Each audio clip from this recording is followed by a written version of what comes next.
amigas y amigos de los medios de comunicación,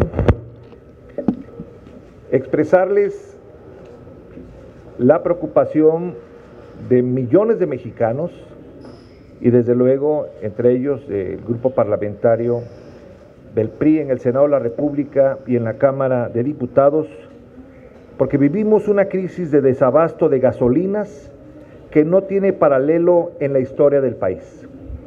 Una crisis que impacta, como dije hace un momento, a millones de mexicanos. Una crisis que se extiende del Bajío, del norte y del propio centro del país, como ya empezó a suceder a partir de ayer en la Ciudad de México. Hay largas filas de automovilistas esperando para cargar gasolina. Hay afectaciones económicas muy graves. Lamentablemente, lo que no hay es una explicación clara, profesional y detallada de lo que está ocurriendo en la República. El gobierno ha tenido desde el principio de esta crisis una postura vacilante. Primero dijo que nada ocurría, luego que no había desabasto, más tarde que había por el cierre de ductos, pero que estaba focalizado. Ahora debe admitir lo que todo el mundo padece y sabe, que hay una crisis de desabasto de gasolina. Hace un momento, hace 34 minutos, en las redes se consigna ya que el aeropuerto de Querétaro se acaba de cerrar por desabasto de turbocina. De esta manera está impactando al grado de que incluso algunos aviones van a tener que ir a Cancún para poder cargar turbocina cuando su destino es la Ciudad de México o algunos otros aeropuertos del país. La realidad es que esta crisis de desabasto de gasolina se genera por dos motivos: por incompetencia y por omisión. Incompetencia porque los canales de distribución debieron preverse antes de salir atropelladamente a anunciar una cruzada contra la delincuencia. La decisión de combatir al crimen es por sí misma acertada. Lo que no son acertadas son las acciones de un gobierno extraviado para combatir precisamente el crimen. Pero es también de omisión, porque la explicación que se da a la sociedad es simplemente negar lo que todos vemos y lo que padecemos en una crisis de desabasto de gasolina. Hoy, a nombre del grupo parlamentario del Partido Revolucionario Institucional, propondremos la presencia de la titular de la Secretaría de Energía y del director de Pemex ante el Pleno de la Comisión Permanente para que nos expliquen a todos los mexicanos cómo harán, si lo están haciendo o cómo piensan hacer frente a esta crisis que está viviendo buena parte del país y cada día creciendo. Como insisto, ayer se extendió ya a la Ciudad de México. Demandamos que los responsables del gabinete del gobierno de la República vengan a dar la cara y rindan cuentas. Nos parece inconcebible que el presidente de la República esté haciendo el papel de vocero de una crisis cuyos responsables no atinan ni a resolver, incluso ni a definir. Por eso, las autoridades del sector de energía deben venir aquí, a la representación de los mexicanos, a contestar varias interrogantes, como estas. ¿Por qué hay crisis? ¿Es una crisis por incompetencia o por indolencia? ¿Se ha importado suficiente crudo en este periodo?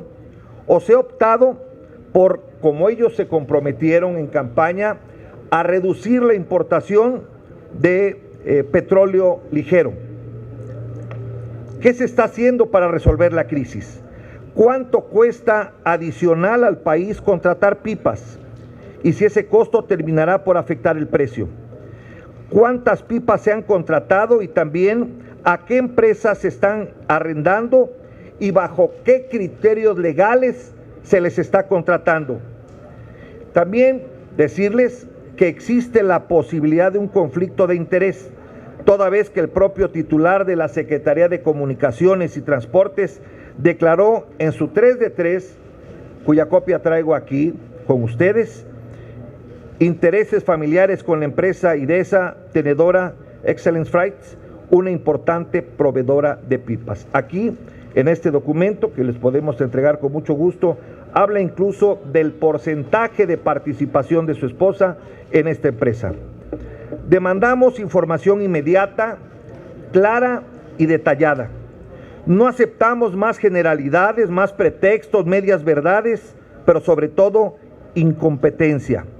Si la crisis de desabasto de gasolina falló en la estrategia, nos hace cuestionar si cerrar los ductos es su estrategia para combatir el huachicol.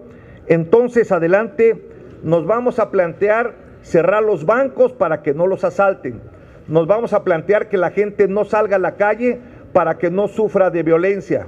O vamos a plantear que se baje la luz para que los diablitos ya no sigan funcionando, robándose la energía eléctrica del país. Esa es la posición que en un momento más vamos formalmente a plantear en el pleno de la Comisión Permanente, insistiendo de que comparezcan, de que asistan, de que participen en una reunión de trabajo ante el pleno de la Comisión Permanente estos dos funcionarios, la titular de la Secretaría de Energía y el director general de Petróleos Mexicanos. Muchas gracias, muy buen día. Buenos días. Disculpen, senadores y diputados. Tenemos dos preguntas. Primera es Vanessa Alemán, de Grupo Imagen. Diputados, buenos días. Preguntarles, ya ha habido algunos señalamientos de otros legisladores, también de oposición, que han dicho que pareciera que este cierre de ductos tuvo una dinámica de amago político porque se cierran ductos que afectan a estados justamente que son gobernados por la oposición y en contraste se dejan abiertos ductos como Veracruz, que también es su estado, diputado, que sufre grandes pérdidas por robo de hidrocarburos y se mantiene por lo menos el abasto con normalidad, es decir, no hay un esquema de consonancia en esta política. Si ustedes detectan algo así y si también tienen ya alguna estimación de las pérdidas que se han registrado en el país ante este desabasto, por lo menos en algunos estados que han sido los más afectados. Efectivamente es una extraña coincidencia que sobre todo hasta el día de ayer los estados afectados por este desabasto era pura entidad gobernada por partidos políticos diferentes a Morena. El caso de Nuevo León, en donde gobierna un gobernador independiente, el caso del Estado de México, por ejemplo, donde gobierna el PRI, el caso de Jalisco, donde gobierna Movimiento Ciudadano, y en fin, Querétaro, donde gobierna el Partido Acción Nacional, Guanajuato y Tamaulipas, también donde gobierna el Partido Acción Nacional, y apenas ayer, después de que ya habíamos expresado el grupo parlamentario del PRI esta extraña coincidencia, vimos que ya empezó a suceder en la Ciudad de México, aunque la jefa de gobierno, Claudia Sheinbaum, lo negó, dijo que aquí esto no está pasando. Ustedes transitan por las calles y ven que es exactamente lo contrario. El monto, no tenemos una cantidad definida al respecto, precisamente por eso queremos que vengan aquí los responsables del gabinete del gobierno federal a explicarnos cómo se originó, qué pasa, cómo pretenden resolver el problema y esto que usted pregunta, los gastos y el costo que significa este tipo de medidas. 5,500 pipas diarias están surtiendo de gasolina supuestamente en todo el país con un costo altísimo, desde luego. Si dejamos los ductos y ahora optamos por las pipas, nos preocupa que si quieren apretar un poco más, el gobierno federal va a terminar distribuyendo la gasolina en carretas y eso sería un poquito más grave. Última pregunta de Selene Ávila, del Canal 40.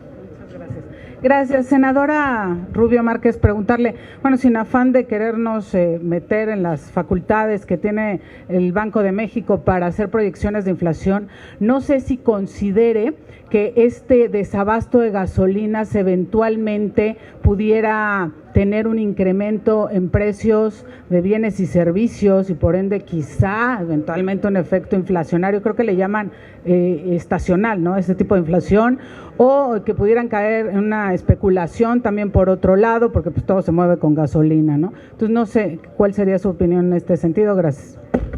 Muchas gracias. Sí, claro que sí. Cuando hablamos de dimensionar los costos de este desabasto, se tienen que considerar el costo que implica tener cerradas muchas gasolineras, el costo que implica para la gente estar parado esperando la gasolina, el costo que implica que al no haber gasolina en muchos estados y en muchas localidades, el transporte de pasajeros sufra, y esto también tiene efectos económicos, que el transporte de bienes y servicios de mercancías también sufra, y esto tiene costos para la población y para las empresas. Entonces, todo esto son unos costos muy amplios que en efecto al final del día pueden tener un impacto coyuntural en la inflación. Esto lo habrá de reportar Banco de México en su próximo informe trimestral, y yo simplemente agrego algo: nada más el hecho de estar transportando en pipas vis a vis estar transportando en ductos cuesta 7 veces más. Entonces hay costos muy importantes que tenemos que valorar en integridad.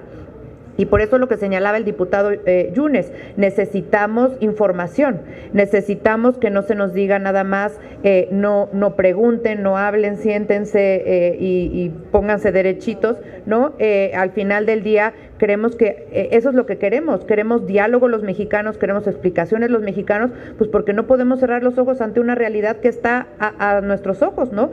Ayer veíamos gasolineras cerradas, nos tocó a todos experimentar esto en la Ciudad de México, pero hemos visto las redes a nivel nacional. Entonces sí, estos costos hay que dimensionarlos de manera amplia en todos los elementos que les acabo de decir y en algunos otros, y sí hay que estar muy vigilantes en el próximo informe trimestral de Banco de México si esta coyuntura tuvo afectaciones respecto de las expectativas de inflación y bueno, no solo eso, muchas otras medidas que se han tomado que también van a tener impactos no solo sobre la inflación, sino sobre el crecimiento económico. Lo decía ya ayer, por ejemplo, uno de los organismos financieros internacionales, que justamente este tipo de medidas generan incertidumbre, y la incertidumbre está provocando menores expectativas de crecimiento para la economía mexicana en su conjunto.